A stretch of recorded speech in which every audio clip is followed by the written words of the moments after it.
L'Ajuntament de Manacor durà un pla d'enfortiment comercial. Aquest projecte comptarà en dues fases.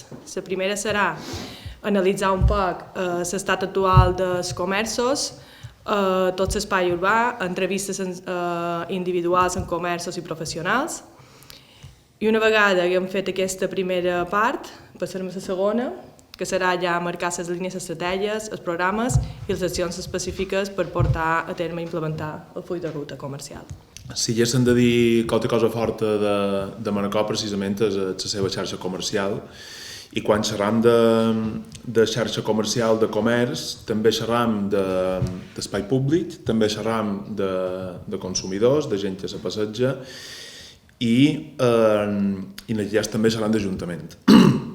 Quan des del departament se pren la decisió de fer un pla d'enfortiment, se fa sobretot tenint en compte l'anàlisi de la situació que ens agradaria tenir a Manacor. Sempre que han dit que el centre comercial a cel obert, però que és tan multifactorial, perquè quan xerram de comerç no només xerran que les tendes estiguin obertes un horari determinat, no només estem xerrant de fer campanyes comercials, estem xerrant de ciència.